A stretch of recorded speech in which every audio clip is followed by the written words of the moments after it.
tiene que ver justamente con esta frase. Dice, si es que habéis resucitado. Si es que usted ha nacido de nuevo, porque el concepto de resucitar, ¿qué es lo que usted ha resucitado? Literalmente nadie. Pero está hablando de lo espiritual. Usted ha resucitado, algo tiene que pasar, algo tiene que suceder. Y Pablo va a enumerar varias cosas en esta epístola, ¿cierto? Examinaciones que yo quiero que reflexionemos esta mañana.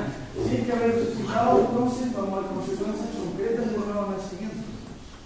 Yo no le voy a preguntar, esta pregunta no es si usted hizo una oración alguna vez, si se inscribió en el libro de la iglesia, no. Si es que ustedes han nacido de nuevo, o si han necesitado, como decía el mensaje con los Cristo, algo tiene que suceder. Ahora, la vida cristiana, los teólogos usan dos palabras para definirlo. Se divide en dos, en la ortodoxia y en la ortopraxis. ¿Qué serán esos? No son remedios, ¿ya? Significa ortodoxia, creencias. ¿Y qué sería la ortopraxis? No. Acciones correctas o conducta correcta. Y el énfasis del Nuevo Testamento siempre es la enseñanza, la sana doctrina. ¿Para qué cambia la sana doctrina? Porque necesitamos tener una conducta correcta. El creyente, la evidencia de que es un creyente es que su conducta va a ser diferente. Y el énfasis paulino, como vemos aquí, es de parte de Dios. Por ejemplo, el anhelo de Dios en la ortodoxia, o sea, que tengamos creencias correctas, ¿cierto? Ejemplo, Colosenses 1:9. Si ustedes me siguen simplemente por la lista, ¿qué se habla ahí? ¿O qué se dice? Que sean llenos de qué cosa. ¿De qué conocimiento? ¿De qué tipo de conocimiento?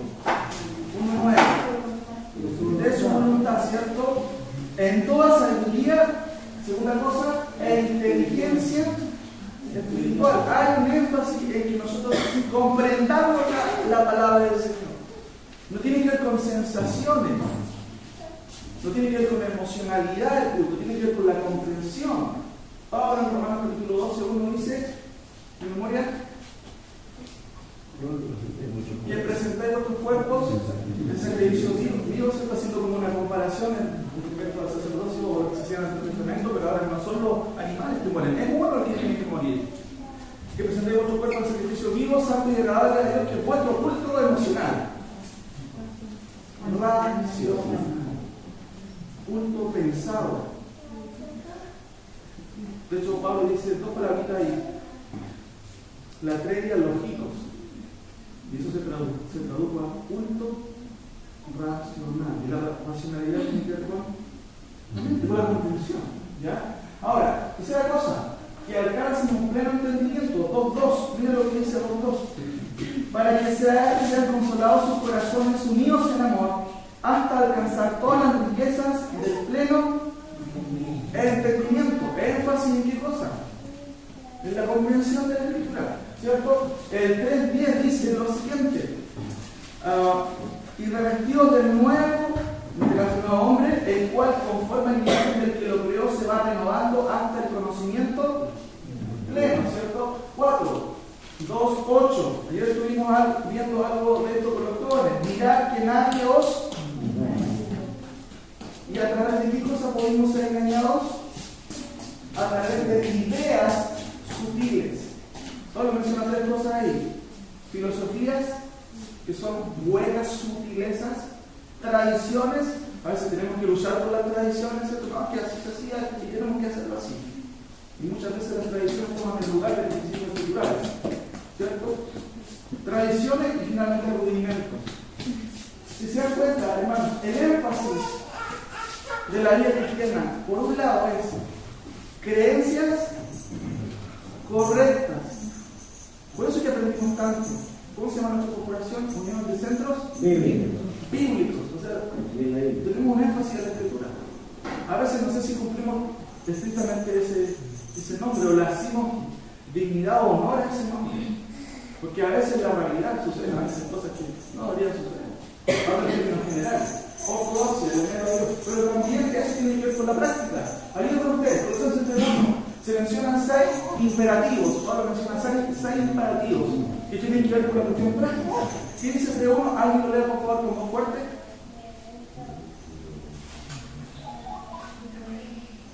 ¿Sí? Cualquiera que lo lea, por favor, nuevamente. Si pues habéis resucitado con Cristo, buscad las cosas de arriba, donde está Cristo sentado a la diestra de Dios. 6 palabras que están en imperativo. ¿Cuál sería la palabra aquí en imperativo? Buscar. ¿Cierto? ¿Qué cosa tienen que buscar los hermanos? La próxima teleserie del canal de televisión de ustedes. Ya, no sé. Si pues habéis resucitado, si es que ustedes experimentaron el nuevo nacimiento, entonces, ¿cierto? Busquen las cosas de arriba. Dediquen su tiempo a eso. Si en algo ustedes van a fomentar su vida y su crecimiento, bueno, apaguen la tele y busquen las cosas que tienen que ver con su crecimiento espiritual. Colosenses 3:2, ¿cuál es la palabra del imperativo que se menciona ahí? Exacto, poner, y la palabra poner viene de una palabra que tiene que ver con la mente, y habla de mentalidad. Dediquen su mente, tengan una mentalidad, ¿en qué cosa? En las cosas de arriba. Colosenses 3:5, ¿cuál es el imperativo? Muy bien, hacer, ¿qué cosa? Estén haciendo, puede ser traducido también. Morir, ¿cierto? La fornicación, la impureza, las pasiones desordenadas, los malos deseos, la avaricia, que es idolatría. Hacer morir,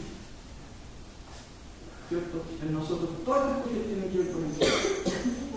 Ahora, Colosenses 3:8, ¿cuál es la palabra que se menciona ahí? ¿Cierto? Pero también, ¿cierto? Bueno, dice, dejad también vosotros todas estas cosas: ira, enojo, malicia, blasfemia, palabras deshonestas. ¿Qué son las palabras deshonestas? Sí, también improperio, pero aquí ninguno de ustedes usa palabras deshonestas, ¿cierto? Palabras deshonestas, ¿qué más? De eso nomás dice, no mintáis los unos a los otros. ¿Ya? Y eso se refiere a una palabra. Dejen esa costumbre, no la hagan. Colosenses 3:9, ¿cómo dice? ¿Cuál es la palabra? No mintáis los unos a los otros. Y esto tiene que ver con, ¿cómo es el versículo 10. Y revestidos de qué cosa? Del nuevo, nuevo hombre, el cual, conforme a la imagen del que lo creó, se va renovando hasta el conocimiento pleno. Colosenses 3:12, ¿cuál es la palabra ahí? ¿Cuál es la orden? Revestidos. ¿Saben que en el original es la misma palabra que en el versículo 10, revestidos? O investidos. Yo creo que estamos hablando de los tipos que algunos de ellos tienen que investirse, ¿cierto?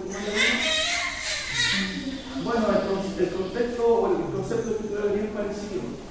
Envístanse vestiduras, ¿cierto? Súbanse una vestidura. ¿De qué tipo? Y hay una diferencia. Revestidos, el versículo 10, revestidos del nuevo hombre, el cual, conforme a la imagen de Dios, se va renovando en el aspecto de la comprensión. Pero el versículo 12 tiene que ver con la práctica. Miren, vestidos pues ¿cómo? Como santos y amados de entrañable misericordia y benignidad y paciencia. Vestidos. Entonces, la vida cristiana se compone siempre en la dinámica constante de dos cosas. ¿Cuáles son? Creencias correctas. Por eso que el énfasis de estudiar la Escritura, de conocer la Escritura. Pero también el otro énfasis son conducta correcta. Por sus frutos, por su conducta, los conoceréis. Podemos hablar mucho de que somos cristianos, pero nuestra conducta va a decir realmente si somos creyentes. Podemos ser tremendos predicadores al próximo, pero si nuestra vida no refleja eso, en realidad no hay cristianismo verdadero. Ahora, yo quiero que pensemos en esto. Si es que haber resucitado, familia y trabajo, ¿cómo debería ser nuestra conducta? Toda la doctrina, la sana doctrina, hermanos, por un lado, tiene que ver con entender a Dios, ¿cierto? Lo otro tiene que ver con la teología, pero todo tiene que ver con las prácticas. Aprendemos para que nuestra conducta vaya por otro lado. Notemos algunos ejemplos. Pablo va a hablar de toda la esfera de la familia y también de la esfera del trabajo.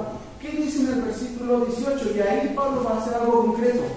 Va a hablarle a cada persona, ¿cierto?, que compone una familia. ¿Y con quién empezamos? ¿Qué dice?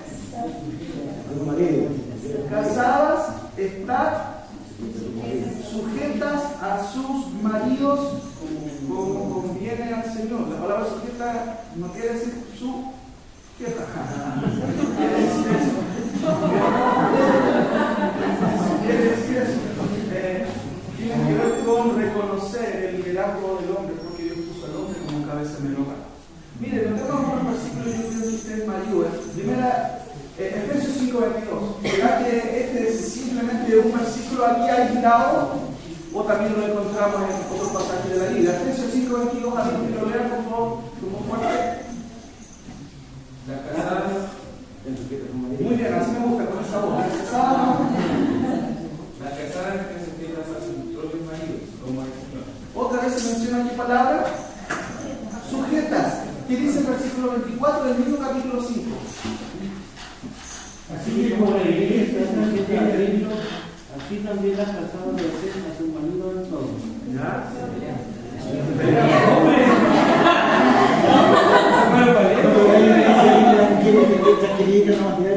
Por favor, otra vez.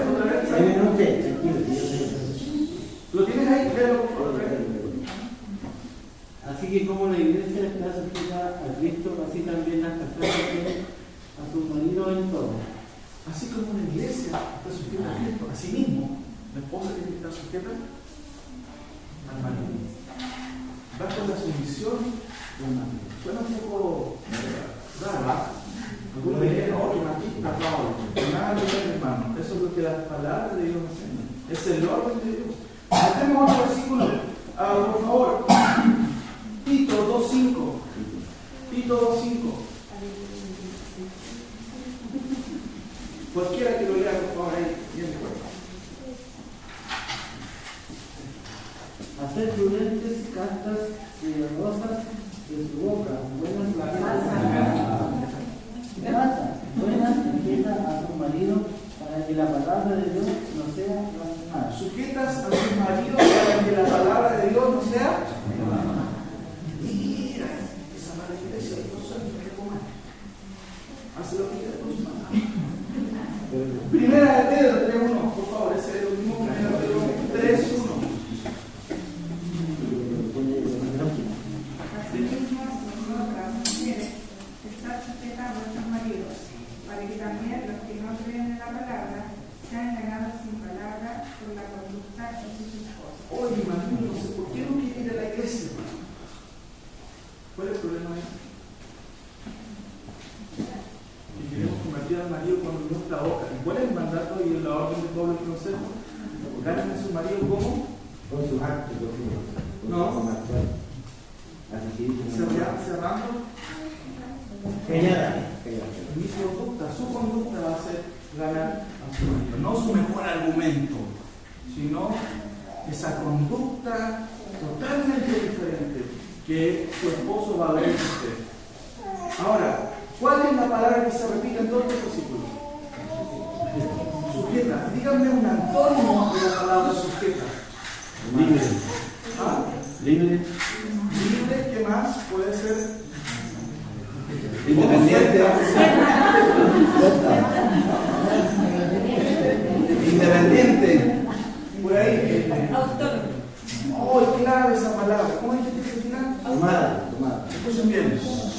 Sinónimo de sujeta, bajo el concepto cultural, es autónoma. No la universidad autónoma, ¿ya? Autónoma. ¿Saben qué interesante que Pablo está hablando? Fíjense que no es un versículo que habla. Pablo habla en Colosenses de eso, ¿no?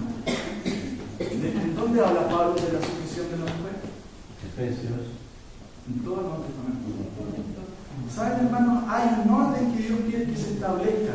No solamente en la casa, sino también, y esto es interesante, en la... Miren lo que Pablo va a usar. Usa una palabra bien interesante en 1 Timoteo capítulo 3. Acompáñenme, por favor, a 1 Timoteo capítulo 3. Capítulo 2,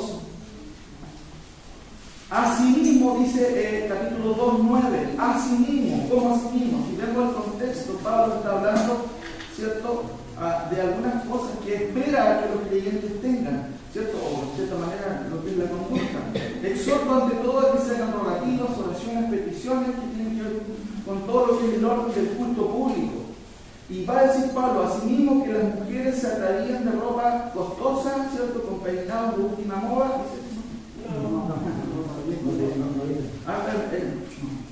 El problema es que las mujeres se atarían de ropa decorosa, con pudor y modestia, no con peinados ostentosos, ni oro, ni pelas, ni vestidos costosos, sino con, y ahí está el adorno que Dios desea de las hermanas, con buenas, que corresponde a mujeres que profesan la piedad. Mira lo que dice Pablo acá, la mujer aprende en silencio con toda otra vez sale esta palabrita. ¿Cuál es el antónimo de esa palabra? ¿Saben que Pablo va a decir una palabra bien interesante cuando dice, porque no permito a la mujer enseñar en el culto público, estoy hablando bajo ese contexto, enseñar ni ejercer qué cosa? ¿Saben que a lo mejor es una palabra del día domingo? Pablo usa una palabra que se tradujo como ejercer dominio, que viene de una palabra griega que significa o se lee autenteo. Empieza esa palabra con un prefijo que es au, que viene de auto. ¿A qué se parece? Ser autónoma, ser, ¿cuánto parece la redundancia? Autonomía total. Cuando Pablo está regulando el público, hermano, está diciendo, no permita a la mujer que ejerza dominio, no permito que sea autónoma. ¿Y cuál es la razón que va a dar Pablo? Porque Adán fue formado primero, después Eva. Mire cómo menciona a la primera pareja de la historia. ¿Cierto? Adán y Eva. ¿Y cómo va mencionando en el capítulo 14? Adán y... No. Y Adán no fue engañado, sino que ¿saben qué? Dios a la mujer. Adán y la mujer. ¿Saben qué? Dios hizo a la mujer totalmente diferente al hombre. La mujer es mucho más emocional, más inteligente que los hombres. También que los humanos. Son diferentes. Y Dios quiere que ese concepto, ese principio, no solamente esté en el lugar, sino también en la iglesia. Pero tenemos que decir que a veces nosotros que en realidad como corporación tenemos pastora. No tenemos. Estamos de acuerdo ahí. Pero muchas veces nosotros a veces no tenemos pastores, pero también a veces las hermanas se salen del orden por una cuestión que se llama autonomía. Cosas concretas les voy a decir. Cuando Pablo dice, no permite a la mujer enseñar, ni que sea dominio sobre el hombre, sino estar en silencio, ¿cierto? Porque Adán fue formado primero, y después Eva, en muchos sentidos, no es una subversión del orden grotesca, no. Que las mujeres son una bendición por un lado de parte de Dios, ¿cierto? Pero también a veces ellos tienen una forma especial de subvertir el orden. Y eso es lo que Pablo quiere regular. Por eso están para algunos, oh, qué drástico Pablo. No, es el modelo que Dios quiere que se vea, tanto en el hogar como en la iglesia. Ejercer dominio, por ejemplo, ser autónoma es no pedir permiso. ¿Me entienden? Cuando la esposa no pide permiso en el hogar, pero en el contexto de la iglesia, la mujer autónoma no pide permiso. Actúa sin preguntar, ¿cierto? Pasa a llevar la autoridad, y muchas veces eso sucede en nuestras iglesias. Ahora, ¿cuál es el mandato? Casadas estén, pero hay otra cosa. Nos vamos a Colosenses.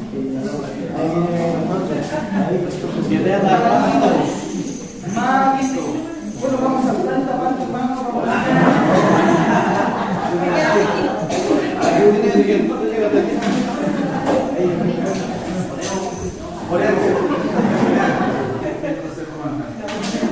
Maridos.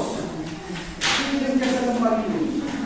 Amar a vuestras esposas. ¿Qué dice Efesios 5? También se repite el mismo concepto.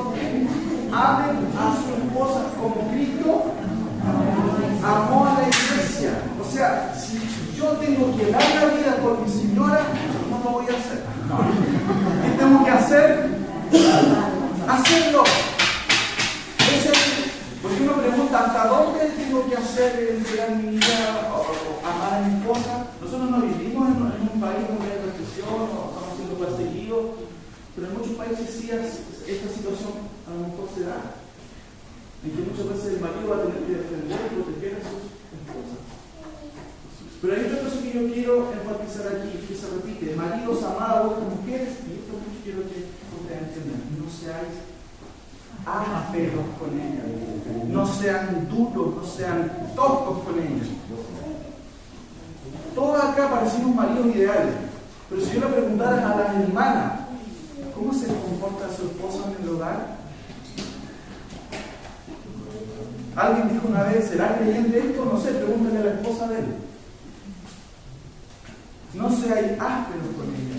Pasan los años y ya no es amor, como es esta vieja, la bruja, ¿cierto?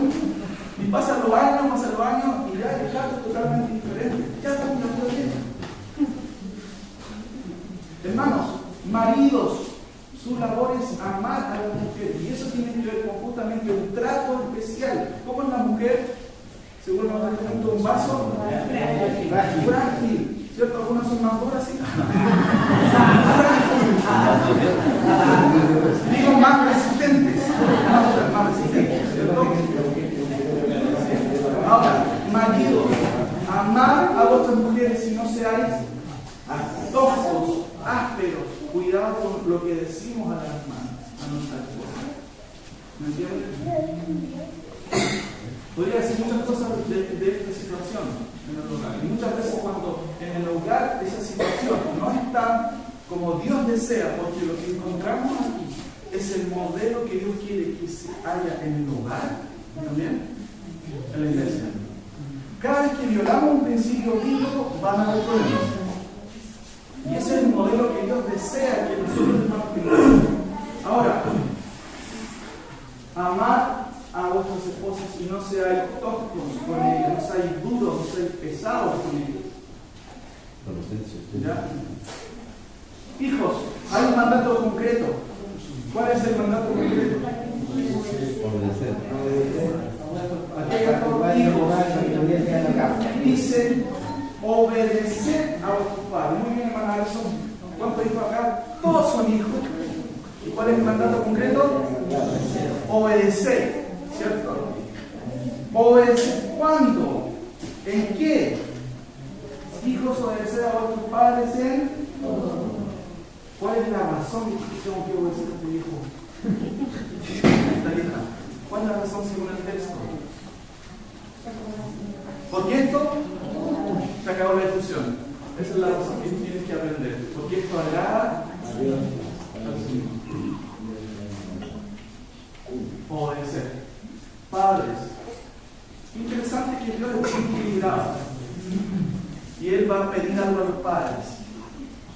Dios lo que pide: padres, no seáis o no exasperéis a vuestros hijos para que ellos no se desalienten. Muchas veces escuchamos las críticas de los padres y a veces no sabemos cómo son los padres en la casa. No, mis hijos son todos rebeldes. ¿Y usted? ¿Cómo es su conducta con su familia, con sus hijos? ¿Exaspera a sus hijos? No exasperéis a vuestros hijos para que no se desalienten. 5. Interesante. ¿Cómo se llama él? En otra palabra, ¿cierto? Proletariado, el obrero, el explotado. Dice el versículo 22, siervos, y está hablando a cristianos que son siervos. No está hablando del Partido Comunista. ¿Ya? Ahí estamos hablando un poquito de la filosofía, hermano. Obreros, rebélense contra sus amos, salgan a protestar, pidan mejores sueldos. ¿Cuál es el mandato? Siervos, obedecer en todos vuestros amos terrenales No sirviendo, cuando Él viene a la fábrica, ustedes se ponen a trabajar ahí. Se pone, Y de repente se cae el dinero que cae. ¿cierto? No sirvan al ojo como los que quieren agradar a los hombres, sino con corazón sincero teniendo a Dios. Y todo lo que hagáis, hacedlo de corazón. ¿Como para quién? ¿Como para el patrón? Como para el Señor, ¿cierto? Y no para los. O sea, que en el contrato que usted tiene, a no ese versículo abajo en el contrato. Todo lo que yo tengo que hacer, ¿lo tengo que hacer para quién? Como para el Señor. Sigue Pablo diciendo, sabiendo que del Señor recibiréis recompensa de la herencia, porque a Cristo el Señor, ¿a quién servimos entonces en el trabajo? ¿A la empresa finalmente?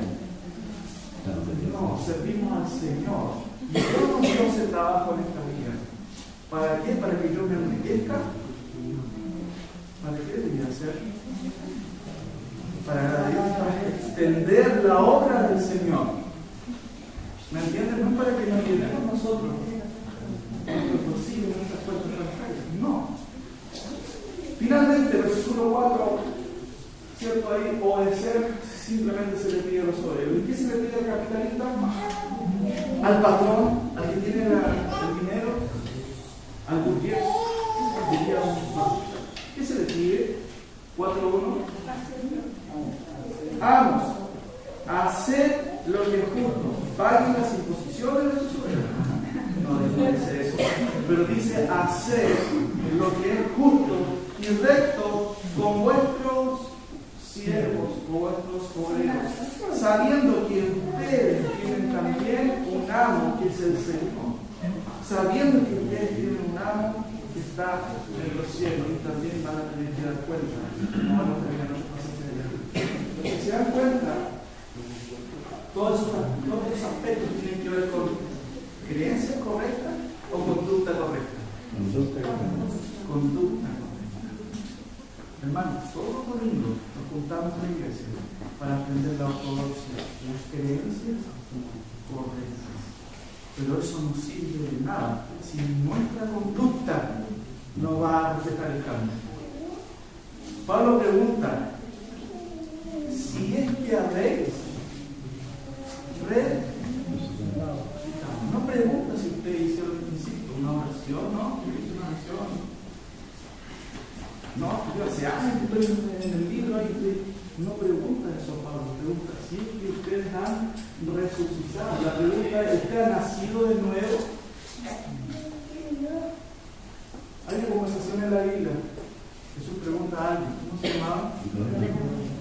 Nicodemo se sabía toda la Biblia, había estudiado los seminarios, el seminario de ahí de esos años, pero no tenía mucha idea de lo que era la verdadera o el verdadero cristianismo. Por eso Jesús le dice, tienes que nacer de nuevo, Nicodemo. Yo pregunto esta mañana, ¿usted ha nacido de nuevo?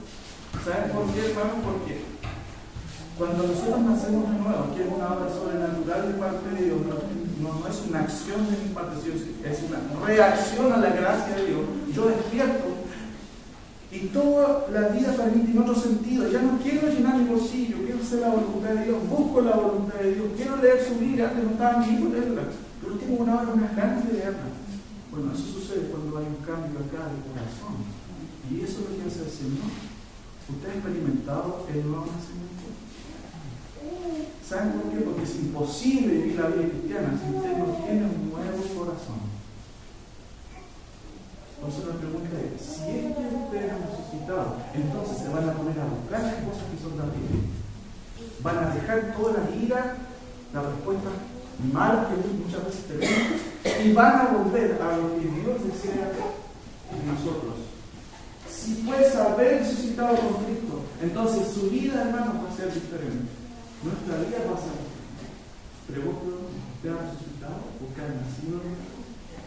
¿Oremos? Señor, te damos gracias por tu palabra, gracias que tú nos enseñas, Padre, cómo es que un creyente debe vivir. El énfasis constante, Señor, de tu palabra es las creencias correctas. Por eso los apóstoles hacen un énfasis en la sana doctrina, en el pleno conocimiento, Padre, en un punto racional. Pero no tiene que ver con teoría solamente. tiene que ver con conductas correctas. Tú dijiste, por sus frutos los conoceréis, no por su mejor argumento, porque hicieron una oración o porque están en una corporación bíblica, sino por sus frutos los conoceréis si realmente han tenido un cambio de corazón. Señor, ayúdanos a nosotros a reflexionar tu palabra esta mañana y pensar y preguntarnos. Pablo dijo, examinamos tu fe. Nosotros tenemos que examinarnos porque a veces nuestra conducta refleja algo totalmente diferente a lo que tú esperas de nosotros. Padre, ayúdanos, Señor, a como familia reflejar el modelo que tú estableces en tu palabra. No solamente como marido, como esposa, como hijo, como siervo o como patrón. Y tu gracia, Señor, nos alcance y nos ayude a comprender esta verdad, para que mis hermanos puedan reflexionar de cuál es el carácter de un creyente cristiano. Gracias, Padre, por la obra tremenda que tú has hecho en muchos de nosotros, que nos has dado un corazón nuevo para hacer tu obra. En nombre de Jesús. Amén.